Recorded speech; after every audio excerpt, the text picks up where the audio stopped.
आज की इस वीडियो में हम अपने लेसन के प्रश्नावली 3 के क्वेश्चन को हल करेंगे और ये हमारा 2 चरों का रैखिक समीकरण का लास्ट प्रश्नावली है और ये केवल एक ही वीडियो में कंप्लीट हो जाएगा। इसमें कुछ दिया नहीं है। इसमें हमें x का मान ज्ञात करना है।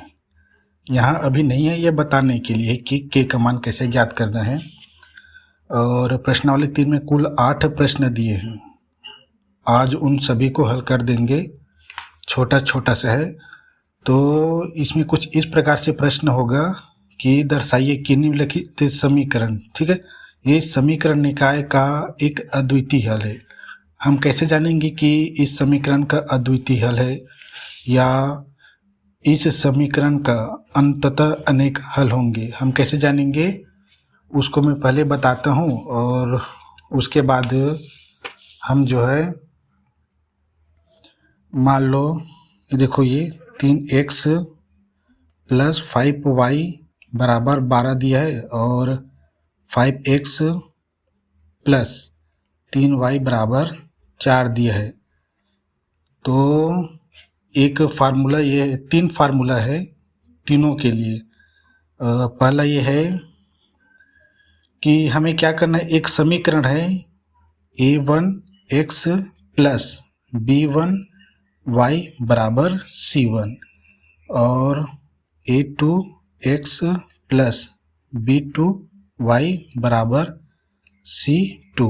ये देखो a2 b2 c2, a1 b1 c1, ये क्या है, 2 समीकरण है। इससे हमें तुलना करना होगा इसका।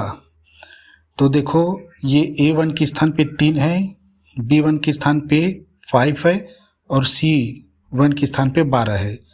वैसे ही a2 के स्थान पे 5 है, b2 के स्थान पे 3 है और c2 के स्थान पे 4 है। इससे तुलना करना होगा और 3 फार्मूला है हमें जानने के लिए कि हल होगा या कोई हल नहीं होंगे या अनेक हल होंगे। तो पहला फार्मूला ये है कि a1 बटा a2 बराबर नहीं है, ठीक है, b1 के और b2 के बराबर नहीं है। ये c1 बराबर c2 हो सकते बराबर या नहीं भी हो सकते हैं, ठीक है। इसका अद्वितीय हल होंगे, ठीक है।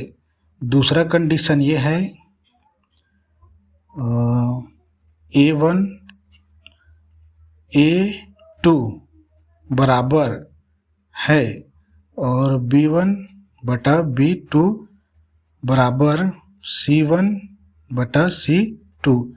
इसमें से a और b आपस में बराबर हो सकते हैं, ठीक है, लेकिन b और c बराबर नहीं होंगे। इसका कोई हल नहीं, ठीक है। ये भी आगे बताऊंगा प्रश्न को हल करके। और तीसरा कंडीशन ये है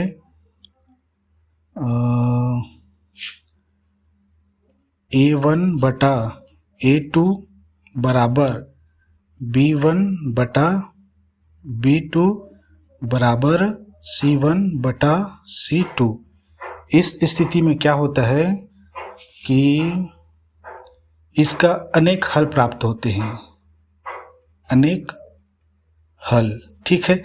इन तीनों कंडीशन देखो हमें क्या करना है, तुलना करनी है और a के स्थान पे हम 3 रख देंगे और a2 के स्थान पे 5 को रख देंगे। समीकरण पहले को मानेंगे a1 वाला, समीकरण 2 को मानेंगे a2 वाला, हमें कोई दिक्कत नहीं हुई। और उसके बाद इनमें रख देंगे। अगर देखेंगे संख्या कि a1 और a2 बराबर नहीं है, b1 b2 संख्या देखेंगे, संख्या यहाँ पे संख्या दिया नहीं, यहाँ अगर बराबर नहीं है तो क्या है, अद्वितीय हल है। अगर बराबर ये दोनों हो सकते हैं लेकिन b1 और c1 बराबर नहीं तो कोई हल नहीं होगा, ठीक है। यहाँ बराबर नहीं है और बराबर यहाँ नहीं है, ये दोनों जगह है, लेकिन ये तीनों आपस में बराबर रहेंगे तब अनेक हल। इसमें आपको पता है ना कि इसमें ग्राफ में कैसे इसमें क्या है, काटन बिंदु प्राप्त होते हैं, ठीक है। और ज्यामिति कैसे बनती है ग्राफ में, इसमें क्या होता है, समांतर चलती रेखाएं दोनों, और इसमें होता है दोनों रेखा एक दूसरे के ऊपर ही रहते हैं, ठीक है। तो इसको मैं बार बार दिखाऊंगा भी, तब हल करेंगे। तो पहला क्वेश्चन यही हल करते हैं। देखो इसमें क्या दिया है, दर्शाइए कि समीकरण निकाय, ये समीकरण निकाय है का एक अद्वितीय हल है। तो हम कैसे पता करेंगे अद्वितीय हल है, हमें बताना है चेक करके इस फार्मूले के अंतर्गत, ठीक है। ये देखो अद्वितीय हल होंगे, हमें बताना है a1/b2 बराबर नहीं है b1/b2, बराबर अगर नहीं निकला तो हम मानेंगे अद्वितीय हल होंगे, ठीक है। ऐसे ही केवल 2 प्रश्न है, बाकी हम यहाँ पे हम इस फार्मूले का उपयोग करके k का मान ज्ञात करेंगे, और प्रश्नावली 3 में वही इम्पोर्टेंट है, k का मान ज्ञात करना, ठीक है। तो इसको समझाने के लिए 2 क्वेश्चन ऐसे दे दिए हैं आपको कि बच्चे जान जाएं कि कैसे हल करना है। उसके बाद इसी के अंतर्गत हम k का मान ज्ञात करेंगे। इसमें क्या है ना, यहाँ पे लिखेंगे, यहाँ हमें इन दोनों समीकरण से तुलना करनी है, लेकिन इसको लिखने की ज़रूरत नहीं है, यहाँ करके लिखेंगे, ठीक है। a1 बराबर दिया है 3, b1 बराबर दिया है 5, प्लस में ना, प्लस में देखो, और c1 बराबर दिया है 12, ठीक है। अब इसी a2 बराबर 5 दिया है, ये केवल सीखने के लिए दिया है प्रश्नावली। इसके बाद इसी की तरह हम हल करेंगे, ऐसे ही हल करेंगे k का मान ज्ञात करने के लिए। b2 बराबर दिया है 3, सभी प्लस में है ना, c2 बराबर दिया है 4। तो हम यहाँ पे लिखेंगे, थोड़ा जगह छोटा कर दिया था मैं, इसमें कुछ है ही नहीं ना, इसलिए यहाँ लिखेंगे, चूँकि अद्वितीय हल लिखा है ना, यहाँ पे देखो क्वेश्चन में लिखा है तो हम लिखेंगे चूँकि समीकरण निकाय, चूँकि समीकरण निकाय का अद्वितीय हल है, अद्वितीय हल है, तो हम यहाँ पे दे दिया ना, तो हमने लिख दिया समीकरण निकाय का अद्वितीय हल। हमें चेक करना है तो हम अद्वितीय हल का फार्मूला को यहाँ पे लिखेंगे, ठीक है ना। इस फार्मूले को हम लिखेंगे, a और b बराबर नहीं है, ठीक है, b और c बराबर नहीं, ठीक है। इसको मैं लिखता हूँ, हर प्रश्न में इसी लिखना पड़ेगा, a1/a2 बराबर नहीं है b1 बराबर नहीं है, ठीक है, b2 के, लेकिन ये बराबर हो सकते हैं और नहीं भी हो सकते हैं, ठीक है, इसमें कोई परेशानी नहीं, ठीक है। अब इसी समीकरण में हम मान को रख देंगे, ठीक है। तो थोड़ा जगह की कमी था, इसमें कुछ है ही नहीं, इसलिए जगह छोटा रख दिया था। अब सेकंड वाला भी छोटा रहेगा। अब देखो हमने a1 a2 निकाले, इसमें मान कैसे रखेंगे, a बराबर 3 रखेंगे, b2 बराबर 5 रखेंगे। लेकिन आपको सिंपल से बताता हूँ मैं, देखो ये बटा में है ना, तो a बटा यहाँ पे बटा कर देंगे, तो a बटा a1 बटा a2 हो जाएगा ना। वैसे इसको मान लेंगे 3/5, तो हम लिखेंगे 3/5, 5/3 और 12/4 यहाँ पे लिखेंगे। सीधा लिखेंगे 3/5 हमें बराबर नहीं है, लिखेंगे इस कंडीशन के आधार पे। अब b का 5/3, ठीक है, बराबर 12/4। देखो मैं डायरेक्ट लिख दिया बराबर नहीं है करके, मुझे ये चेक करना था पहले। देखो 3 इधर 5 दिया है, इधर 5 दिया है, इधर 3 दिया है, ठीक है, तो ये बराबर नहीं है, ठीक है, यानी ये बराबर नहीं है। अतः करके लिखेंगे उत्तर में, अतः या अतः लिखेंगे यहीं पे 3/5 बराबर नहीं है 5/3 3k, ठीक है। तो इसके आंसर यही होगा, लेकिन आपको आंसर में लिखना होगा, आंसर में अतः समीकरण निकाय के, चूंकि ये दोनों बराबर नहीं है, देखो बराबर नहीं है, तो अद्वितीय हल समीकरण निकाय के अद्वितीय हल होंगे, ठीक है। ऐसे ही लिखना, इसमें कुछ है दिया नहीं, बस तुलना निकालनी है। फिर प्रश्न में जो पूछा यहाँ पे अद्वितीय हल है, तो अद्वितीय हल का फार्मूला निकालेंगे। अगर ये बराबर हो जाता तो हम लिखते, यहाँ पे दिखाते बराबर है करके, फिर लिखते इस समीकरण निकाय का अद्वितीय हल नहीं होंगे करके लिखेंगे, ठीक है। सेकंड क्वेश्चन, अनंततः अनेक हल है, ठीक है। अनंततः अनेक हल यानी हम इस तीनों समीकरण, देखो अद्वितीय हल प्राप्त करने के लिए केवल ए और बी का तुलना करेंगे तो पता चल जाएगा। कोई हल नहीं है, कोई हल नहीं है, इसके लिए तीनों को देखना होगा, और अनेक हल के लिए भी इन तीनों को देखना होगा बराबर, ठीक है। तो इसमें अंततः अनेक हल है, सेम टू सेम ऐसे ही करना है, हल लिखेंगे अंततः अनेक हल है ना, यहाँ पे एक अद्वितीय हल है,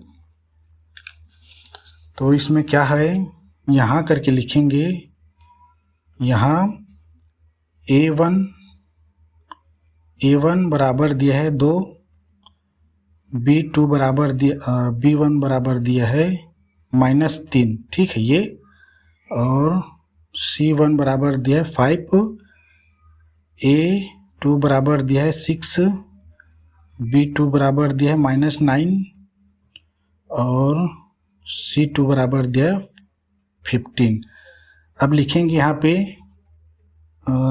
अनंततः अनेक हल है, चूँकि समीकरण निकाय के अनंततः अनेक हल है, ठीक है। तो हम इसका फार्मूला लिखते हैं, अनेक हल हैं, अनेक हल का फार्मूला है तीनों आपस में बराबर होंगे। अगर इनकी संख्याएं तीनों आपस में बराबर निकली तो हम मानेंगे इस समीकरण निकाय का अनेक हल है, तो ठीक है।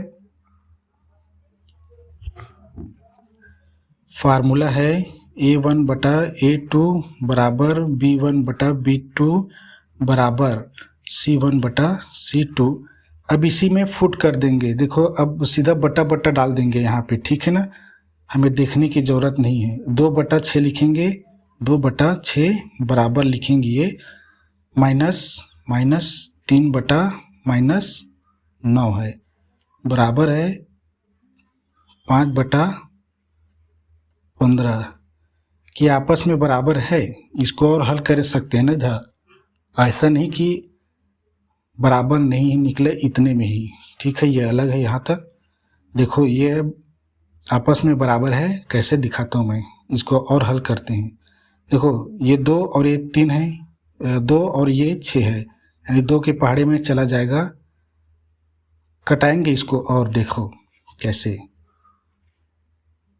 2 से जाएगा तो 2 एकम, और ये 2 तिया, ठीक है, 2 तिया 6 बराबर, ये ऋण और ऋण चला जाएगा, भाग करते हैं तो ठीक है, ऋण ऋण कट गए समझो, 3 एकम और 3 त्रिक 3 एकम बटा 3 त्रिक 9, ठीक है, बराबर इधर आया 5 एकम 5 तिया, 5 एकम 5 तिया।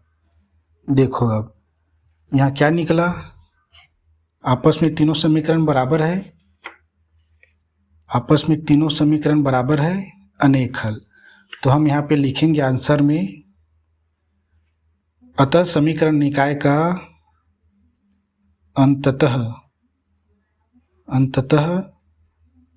अनेक हल होंगे, ठीक है। अपनी भाषा में उत्तर लिख लेना, तीनों बराबर है ना, 1/3 बराबर 1/3 बराबर 1/3। आप यहाँ पे नहीं बोलना कि आपने क्यों नहीं कटाई, ये 3 3 से जाएगा, 5 5 से जाएगा, 5 5 से जाएगा, ये 3 3 से जाएगा, ये आगे नहीं कटता, ठीक है ना। तो 2 क्वेश्चन ऐसे है। अब हम ना के का मान ज्ञात करते हैं, ठीक है। अब के का मान कैसे ज्ञात करना है, सेम टू सेम ऐसे ही रखना है। देखो यहाँ पे क्या है, के का मान यहाँ पे A2 बराबर दिया है के, सेम टू सेम वैसे ही करना है। कोई भी हल नहीं है, हमने भी कोई भी हल नहीं है, इसका क्वेश्चन हल नहीं किए हैं, इसका नहीं किए हैं, ठीक है। दूसरे का इसको दिए, इसका दिया था बुक में, दूसरे का नहीं दिया था। तो हम लिखेंगे यहाँ पे हल में लिखेंगे यहाँ क्या दिया है, ए बराबर, सीधा उस समीकरण से हमें तुलना करनी है। A1 बराबर दिया है 8, B1 बराबर दिया है 5, C1 बराबर दिया है 9, A2 बराबर दिया है यहाँ पे के। देखो अब इसी के का मान ज्ञात करेंगे, सेम टू सेम जैसे ऊपर किए हैं, ठीक है। अब हमें कौन से फार्मूला यूज़ करना है, कोई भी हल नहीं, समीकरण निकाय का कोई भी हल नहीं है। कोई भी हल नहीं का फार्मूला कौन सा है, ये वाला। ए और बी बराबर हो सकते हैं, लेकिन बी और सी बराबर नहीं होंगे। तो इसमें हम ज़्यादा ये देखने की ज़रूरत नहीं है। जब भी के का मान ज्ञात करेंगे तो ए बी और ए बी को क्या करेंगे, हम उठाएंगे, ठीक है। लेकिन अनेक हल के लिए जब के का मान ज्ञात करेंगे तो तीनों का हम समीकरण बनाएंगे, यही थोड़ा कठिन है। ये और पहला दूसरा क्या है, दोनों सरल है। दिखाता हूँ मैं कैसे हल करेंगे। हम क्या यहाँ पे कोई हल नहीं है, सेकेंड का हल कर रहे हैं, ठीक है। इसके बाद फर्स्ट वाले का के का मान ज्ञात करेंगे, उसके बाद लास्ट अनेक हल वाले को थोड़ा लंबा लेना पड़ता है। तो हम यहाँ पे लिखेंगे, चूँकि समीकरण निकाय का कोई भी हल नहीं, ठीक है, कोई भी हल नहीं। अब इसका फार्मूला क्या है, देखो A1 बटा A2 बराबर B1 बटा B2 बराबर नहीं है C1 बटा C2। अब इसी में हम मान को रख देंगे। देखो बटा में करेंगे तो 8 के, ठीक है, बराबर 5 बटा 10, ठीक है। उसके बाद 9 बटा बराबर नहीं है करके 9 बटा 15। देखो हमें तीनों का हल, देखो के का मान ज्ञात करना ना, तो 8 बटा के बराबर 5 बटा 10 को इतने को हल करेंगे तो हमें के का मान निकल आएगा। हमें इधर जाने की ज़रूरत नहीं है। देखो कैसे हमने लिए, अतः 8 बटा के बराबर 5 बटा 10। अब तिर्यक गुणा होता है ना बराबर में, ठीक है ना, दोनों तरफ भिन्न संख्या है और आपस में बराबर में दिए तिर्यक गुणा होता है, ठीक है, याद रखना इसको।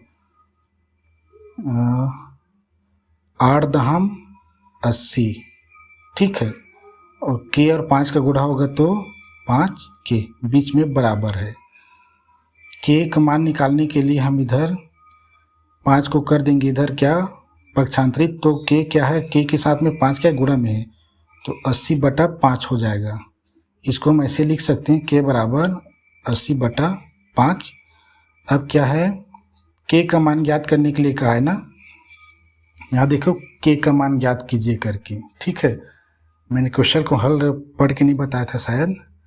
5 एकम 5 बच गए 3, 5 छक्के 30, 16, ठीक है। के का मान ज्ञात करने के लिए कहा है, तो हम लिखेंगे आप लिखना आंसर में समीकरण निकाय का के का मान हमें 16 प्राप्त होगा करके लिख देना, ठीक है।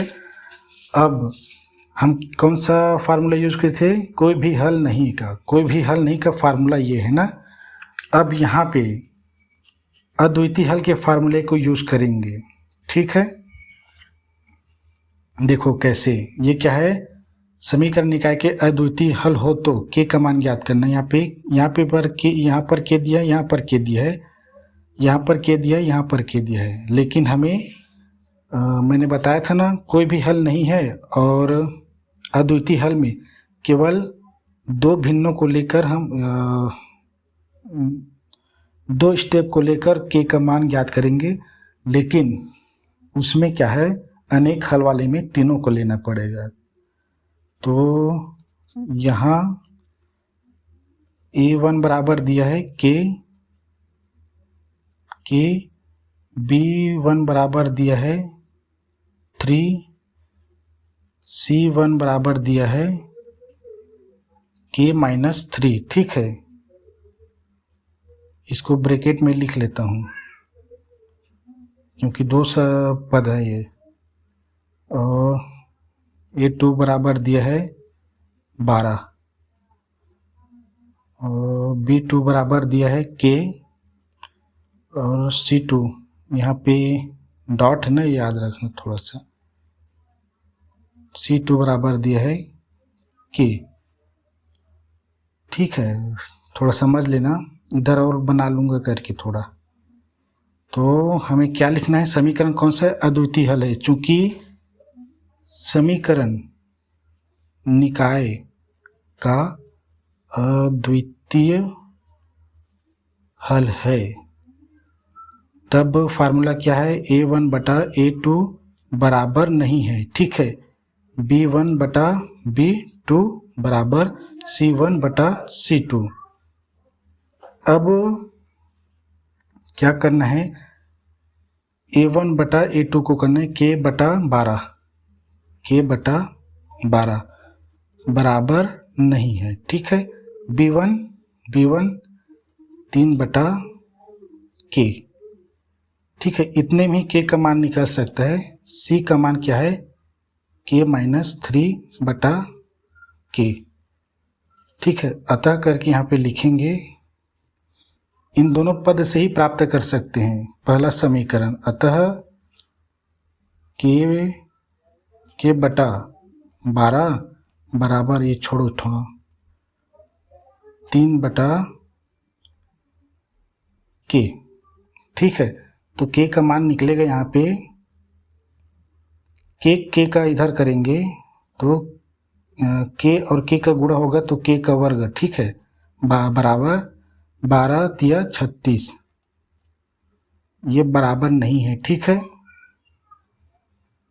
अब K को हम वर्ग को पक्षांतरित करते हैं, ये वर्ग है, पक्षांतरित होने पर करणी बन जाता है। और 36 का क्या है, वर्गमूल आपको मालूम है 6 होता है। ठीक है ना, तो यहाँ पे K का मान ज्ञात करना था। हम एक ही पद को दो पद को लेकर हमने K का मान ज्ञात कर दिया। ठीक है, ये K बराबर 6 है ना। ठीक है, ये साइन जो है बराबर नहीं है, इन दोनों के लिए है, लेकिन K का मान यहाँ पे 6 है। K का मान यहाँ पे 6 नहीं है, ऐसा नहीं करना। ठीक है, इन दोनों की तुलना करने के लिए ये K का मान बराबर नहीं है लिखा है, आप इसे K बराबर 6 ही लिखना। मैंने थोड़ा गलती कर दिया, यहाँ पे मुझे K बराबर यहाँ से शुरू करना था, K का बराबर करके। ठीक है, तो आंसर हमारा यही K बराबर 6। ठीक है, ये हमारा चौथा प्रश्न था। अब पांचवा, मैंने ये नहीं बताया था कि देखो प्रश्न 3 में क्या है। पहला प्रश्न है आपका, 2 प्रश्न ये और है, दूसरा और ये तीसरा है। ठीक है, पॉज करके आप इसे नोट कर लेंगे। और मैंने केवल क्वेश्चन 1 को बताया था। ठीक है, और ये जो चौथा प्रश्न है उसका तीसरा प्रश्न थोड़ा कठिन टाइप का था, इसलिए मैं तीसरे को कर दिया, लेकिन पहला, दूसरा और तीसरा ये, चौथा प्रश्न ये है। ठीक है, ये प्रश्न क्रमांक 4 का है, ये प्रश्न क्रमांक 3 का है। ठीक है, ये बताना भूल गया था। उसके बाद हम प्रश्नावली 5 पे चलते हैं। प्रश्नावली 5 थोड़ा कठिन है, प्रश्नावली 5 बोलता हूँ, प्रश्न क्रमांक 5 थोड़ा कठिन है क्योंकि इसमें अनेक हल के लिए तीनों समीकरण को बराबर में लेंगे। तो इसमें क्या है, समीकरण निकाय के लिए के का मान ज्ञात करना। इसमें भी देखो यहाँ पर के नहीं है, देखो यहाँ पे के है और यहाँ यही बस क्वेश्चन बस कठिन है इसमें, ठीक है, और बाकी नहीं है, इसलिए पहले को उठा लिया। इसमें भी क्या बोलते हैं, 3 और क्वेश्चन है। देखो ये पहला, दूसरा, तीसरा, चौथा, ठीक है, ये सरल है, इसको बता देता हूँ इसको। देखो ये 0 है ना, -4 को इधर कर लेंगे ना +4 हो जाएगा, +6 को इधर कर लेंगे पक्षांतरित तो -6 हो जाएंगे। इस तरह से ये रैखिक समीकरण बन जाएगा। नोट कर लेना, ये आपके प्रश्नावली में होंगे, ठीक है। ये जो प्रश्न बता रहा हूँ वो आप हल करेंगे, ठीक है, इसमें कोई बड़ी बात नहीं है, ताकि आप थोड़ा गणित करना सीखेंगे। तो इसको कैसे हल करेंगे, जब समीकरण निकाय का, समीकरण निकायों के अनंततः अनेक हल होंगे, ठीक है। ये बड़ा सरल भी है क्योंकि वहाँ हम एक एक पद को लेते थे, बता रहा हूँ मैं। यहाँ पे देखो प्रश्न क्रमांक 3 में हमने एक पद लिए, मतलब 2 पद लिए थे ना, 2 पद यानी ये एक ही समीकरण, ठीक। और यहाँ पर भी हमने एक ही समीकरण, 2 पद का एक ही समीकरण बनाए थे। अब क्या है ना, इसमें ना 3 समीकरण बनेंगे, ऐसे ही 2-2 पद का। देखो कैसे बनाऊंगा देखना, ठीक है। तो यहाँ करके लिखूँ मैं, यहाँ है, ठीक है। A1 बराबर, तुलना करते ना, 2 है, B1 बराबर 3 है और C1 बराबर 7 है। A2 बराबर दिया है, ये देखो A2 बराबर दिया K-1, हमें K का ही मान ज्ञात करनी है, K-1, ठीक है। B2 बराबर दिया है, यहाँ भी देखो K+2, ठीक है। और C2 बराबर दिया है, यहाँ पे देखो यहाँ पर भी K है, 3K। चूँकि क्या है, ये समीकरण आपस में बराबर होते हैं, ठीक है, इसलिए 3 समीकरण बनते हैं। चूँकि समीकरण निकाय के अनंततः, हमेशा गलत करता हूँ, अनेक हल होंगे, ठीक है ना। तो हम इसको कैसे रखेंगे, पहले तो फार्मूला लिखेंगे, A1 बटा A2 बराबर रहेंगे सभी के सभी, ठीक है। B2 बराबर C1 बटा C2। ये दिखाता हूँ ये आपको, देखो ये तीनों बराबर है ना आपस में, अनेक हल, अंततः अनेक हल, देखो ये आपस में बराबर है, ठीक है। जो क्वेश्चन में पूछा गया है उसका ही फार्मूला लिखेंगे और उसमें ही सीधा मान को रख देंगे और उसके बाद हल करेंगे। तो मैं थोड़ा यहाँ पे रखता हूँ ताकि नीचे हल करूँ, थोड़ा लंबा भी चलेगा ये। A1 बटा A2 सीधा 2 का बटा ये रखेंगे, 3 का बटा ये रखेंगे, 7 का बटा ये रखेंगे, ठीक है। हमें सोचना नहीं है किसे रखेंगे, ये ब्रैकेट में लेंगे ना ताकि जो भी गुणा हो दोनों के साथ हो, ठीक है। बराबर ये 2 है ना, 2 ये 2 है, देखो 3 बटा K+2 बराबर 7 3K, ठीक है। अब इसमें हमें क्या करना होता है पता है, 3 समीकरण बनेंगे, एक तीनों का दिखाता हूँ मैं आपको। पहला क्या होगा, इसका और इसका एक समीकरण, ठीक है। उसके बाद इसका और इसका 2 समीकरण, ठीक है। उसके बाद लास्ट में इसका और घूम के आएगा इसके साथ, ठीक है। तो पहला समीकरण लिखेंगे 2 बटा K-1 बराबर 3 बटा के प्लस 2, ठीक है, ये पहला समीकरण, ठीक है। इसको हल करेंगे एक बार, जैसे यहाँ पे करते थे ना, कहाँ गए, जैसे यहाँ पे मैंने लिया ना 2 पद को, यहाँ पर 3 था लेकिन कोई भी हल नहीं है, या अद्वितीय हल के लिए केवल एक ही पद को लेकर हम के का मान ज्ञात कर सकते हैं, लेकिन अंततः अनेक हल है तो वहाँ हमें अलग अलग हल प्राप्त होते हैं, अलग अलग समीकरण। और दूसरा क्या होगा, इसके साथ शुरू होगा ये और ये हो जाएगा 3/k प्लस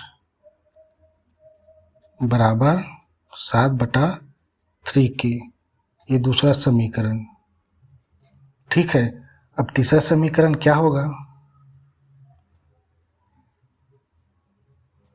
तीसरा समीकरण इसके साथ और प्लट क्या आएगा तो इसके साथ, ठीक है।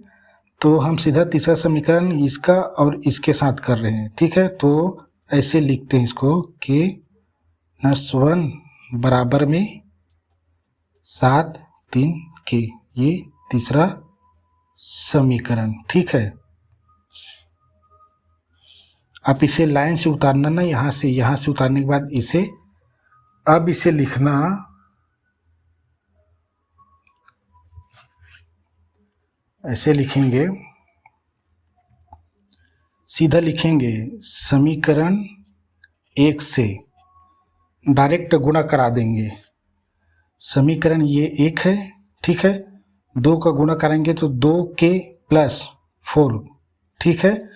तो लिखेंगे 2k प्लस 4 बराबर में लिखेंगे, अब 3 का इसके साथ गुणा तो 3k माइनस 3, ठीक है, 3k माइनस 3। अब इसको हल करेंगे ना तो हमारा पहला समीकरण से k का मान निकलेगा। तो k को देखो, यहाँ पे k है, यहाँ पर भी k है, संख्या है संख्या, k को इधर संख्या को इधर करते हैं ताकि k का मान निकले 2k प्लस है तो इधर -3k बराबर -3 प्लस है तो इधर -4 हो जाएंगे। ये क्या है, ये धनात्मक है, ये ऋणात्मक है, तो एक संख्या घट जाएगी तो k बस बचेगा, ठीक है, लेकिन -k बचेगा बराबर संख्या आपस में यहाँ पे जुड़ जाएगी, 7 हो जाएगा, और माइनस माइनस कट गया, k बराबर आया 7, ठीक है। ये समीकरण 1 से। अब यहाँ पे लिखते हैं समीकरण 2 से, ठीक है। समीकरण 2 को 2 का इसके साथ, अरे ये तो पहला समीकरण है, समीकरण 2 ये है, 3 का 3 त्रिक 9 के आएगा, ठीक है, 3 त्रिक 9 के बराबर 7k प्लस 14, ठीक है, 7 दूनी 14, तो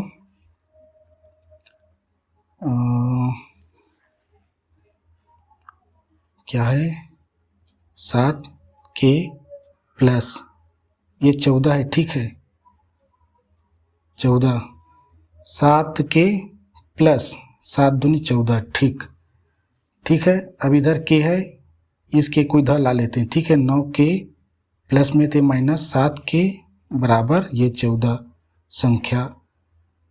संख्या घट जाएगी, 2k बराबर हो जाएगा 14। तो यहाँ पे मैं डायरेक्ट लिख रहा हूँ k बराबर 7। देखो यहाँ पर भी k बराबर 7 आया, यहाँ पर भी k बराबर 7। यहाँ पे डायरेक्ट लिखा हूँ ना, क्यों आया, 2 इधर चला जाएगा, भाग बनाएगा 2 को 14 के साथ, तो 7 बचेगा, k बराबर 7। अब समीकरण 3 से इसके साथ 2 तिया 6k, ठीक है, बराबर 7 एकम 7 और k का k माइनस का माइनस 7 एकम इधर चला जाएगा, 6k माइनस 7k बराबर -7। तो यहाँ पे संख्या घट जाएगी, k बचेगा, ठीक है, एक 7 में 6 गया तो 1 बचेगा, यानी k बचेगा, ये माइनस है तो माइनस बराबर -7, k बराबर 7। देखो तीनों में k का मान 7, यहाँ पर भी 7 और यहाँ पर भी 7 आया है। ठीक है, तीनों समीकरण को लिख लेंगे, फिर समीकरण 1 से, समीकरण 2 से, समीकरण 3 से लिखेंगे। ठीक है, ऐसे ही हल करना है आपको। बाकी और क्वेश्चन जो दिया है ये आपके लिए होमवर्क है, ताकि आप गणित करना सीखें। ठीक है, दूसरा, तीसरा, चौथा, अब केवल 3 क्वेश्चन बचे, उसको फटाक से हल करा देता हूँ मैं। और केवल ये जो 5वां क्वेश्चन है वही बस थोड़ा लंबा खींचता है, सरल भी है ना। ठीक है ना, सरल भी है। यहाँ पे अतः लिख देता हूँ, अतः समीकरण 1, समीकरण 2, समीकरण 3, समीकरण 1 से, समीकरण 2 से, ठीक है, और यहाँ पे समीकरण 3 से। आप इसे लाइन से कॉपी में उतारना। ठीक है, ऐसे में क्या ना एक साथ दिख रहा है एक ही पेज में जब मैंने लिखा तो। ठीक है, आपके लिए ये प्रश्न है, इसको हल करना। अब मैं छठा, 7वां और 8वां क्वेश्चन दिखाता हूँ जो बड़ा सरल है। छठा क्वेश्चन ये है, देखो ये बड़ा सरल है। यदि समीकरण, यदि x बराबर 2 और y बराबर 4 है तो समीकरण क्या है, 7x माइनस 4y बराबर p में, p का मान ज्ञात करना है। यहाँ पे p का कोई एक्स्ट्रा मान नहीं निकलेगा। ठीक है, p का ही मान ज्ञात करना है। यहाँ पे p दिया है, जब इसे हम हल करेंगे तो एक संख्या बन जाएगी और वो p के बराबर होगा। ठीक है, तो बड़ा सरल यह है कि यहाँ पे देखो x का मान दिया है, y का मान दिया है। आप लिखना दिया है करके x बराबर 2 और y बराबर 4, अतः समीकरण 7x माइनस 4y बराबर p में x और y का मान रख देंगे। देखो यहाँ पे x बराबर 2 है तो x का 2 गुणा में होगा, x के स्थान पे 2 रख देंगे तो 7 दूनी 14। ठीक है, और y का मान रख देंगे 4 में तो 4 चौक 16 और 14 माइनस करेंगे तो 2 आएगा, माइनस है तो -2 आएगा, यानी p का मान -2 होगा। अब डायरेक्ट लिखना x और y का समीकरण इसमें समीकरण में रखने पर उसके बाद यहाँ पे मान रख देंगे ना, फिर -2 आएगा बराबर p निकलेगा। ठीक है, कोई एक्स्ट्रा नहीं है इसमें। अब सेम टू सेम ये भी है, यहाँ पे k का मान ज्ञात करना है। कोई भी चर से बोला जा सकता है, k रहे या p रहे। यहाँ पे क्या है देखो, k का मान ज्ञात कीजिए। यदि एक सरल रेखा 2x माइनस के वाई बराबर 9, ये क्या है, एक क्या है, समीकरण है, रैखिक समीकरण। बिंदु क्या है, एक सरल रेखा क्या है, किसमें है, सरल रेखा बिंदु ग्राफ में है, 1 - 1 से गुजरती है। तो इसमें कुछ नहीं दिया है, आप यह लिखना कि हल में ये लिखना कि यदि एक, यहाँ पे x और y का मान ही दिया है, बता रहा हूँ ना, यहाँ पे x और y का मान दिया है। ठीक है, यहाँ पे छठा क्वेश्चन में, वैसे यहाँ पे ये x है, ये y है। ठीक है, यहाँ पे x का मान, यहाँ पे y का मान निकालेंगे तो k का मान निकल आएगा। ठीक है, देखो यदि एक सरल रेखा, समझाता हूँ इसको, रेखा 2x माइनस के वाई बराबर 9 में बिंदु 1 - 1 से गुजरती है, तब x बराबर, मैंने कहा था ना कई बार बताया कि पहला को हम x मानते हैं, दूसरा को y, x बराबर 1 और y बराबर -1। अतः समीकरण में x व y का मान रखने पर देखो आप ये प्रश्न छठा को आप इससे तुलना करके देख सकते हैं, ऐसे ही लिखना है, ठीक है। 100 दिया है करके लिखना है, 100 और y का यहाँ पे, और समीकरण में 100 y का मान रखने पर मैं सीधा रख रहा हूँ, ठीक है। ये तो लिखा ही है, 2 x के स्थान पे 1 है, गुणा में 1 माइनस का माइनस k का k, y का -1 माइनस रहता है उसके ब्रैकेट में लेते हैं, ठीक है। और बराबर में दिया है 9, लेकिन हमें यहाँ पे p दिया है, वहाँ पे ना यहाँ पे p दिया है। इन दोनों को हल करेंगे तो -2 बराबर p आएगा, यानी p का मान -2। यहाँ पे हमें k का मान निकालेंगे, कैसे, 2 एकम 2 माइनस k और -1 प्लस हो जाएगा, ठीक है। तो ये k ही रहेगा, k एकम k, ठीक है। माइनस और माइनस आपस में धन बना लिए गुणा करके, बराबर 9। अब ये क्या हुआ, ये k है, ये संख्या को इधर ले लेते हैं, k बराबर, k क्या धनात्मक में है, 9 दिया है, ये प्लस में दिया था इधर माइनस में, तो k का मान कितना आया, 7, ठीक है। यही आंसर है।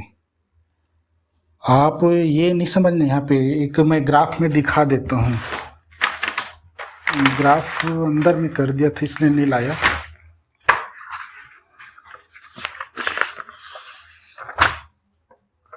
आपको ग्राफ में मैंने हल करके बताए थे कि क्या होता है करके। कोई सरल रेखा क्या है, कोई सरल रेखा या काटन बिंदु पर क्या बनती है, ये बनता है। यहाँ पे क्या इसका हल है, काटन बिंदु पर हल निकलता है। शुरू को हमने क्या कहते थे, x, और ये क्या है y। देखो ये काटन बिंदु, ये यहाँ पे देखो, ये 3 के ऊपर में है, देखो ये क्या है, x, और ये इधर देखो x है, ठीक है। तो ये क्या है, ये 3 जो है ये x में है, और ये 3 के ऊपर में, ठीक है। तो x को पहले लिखें, देखो, ठीक है। अब देखो ये y वाला अक्ष है, और इधर 7 है, देखो इधर 7 का हमने पीछे लिखा है y को, यानी 3 क्या है, x का है, और 7 क्या है, y का है। वैसे ही कह रहा हूँ मैं, पहला x का, दूसरा y का। यहाँ पे बिंदु ऐसे जब भी कंडीशन दिया रहता है तो कभी घबराना नहीं। पहला क्या है, x, और दूसरा क्या है, y। x बराबर 1 मानेंगे, y बराबर -1 मानेंगे, ये दो माने ना। और इसे समीकरण में मैंने रख दिया, छोटा सा है, निकल आया। ठीक वैसे ही यहाँ पे भी निकल आएगा, देखो इसको 7 गुणा में 2 करेंगे, -4 गुणा में 4 बराबर p करेंगे, ठीक है। तो 7 दूनी 14 -16 बराबर p। और देखो यहाँ पे घट जाएगा 2, 16 क्या है, ऋणात्मक है, तो -2 बराबर p, यानी p का मान आया हमें -2, ठीक है। वैसे ही यहाँ पर भी है, यहाँ पे घबराना नहीं है। x का मान और y का मान हमें दिया है, इस समीकरण में रख देंगे। तो मैं ये कहना चाह रहा हूँ कि छठा और 7वां सेम टू सेम है। यहाँ k बोला जाए या p बोला जाए, बात एक ही है, ठीक है। अब ये हमारा लास्ट प्रश्न 8वां, और हमारे प्रश्नावली 3 का लास्ट प्रश्न है। इसके बाद ये प्रश्नावली भी खत्म और लेसन भी खत्म। नेक्स्ट वीडियो में हम क्या करेंगे,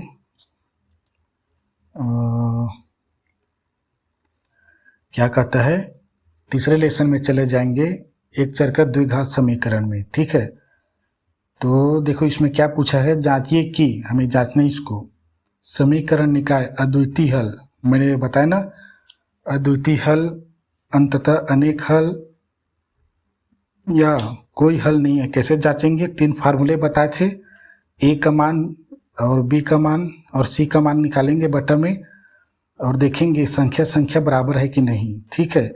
यदि अद्वितीय हल रखता है तो चर का मान ज्ञात करना है। चरों का मान ज्ञात करना मतलब हमें इसे आलेख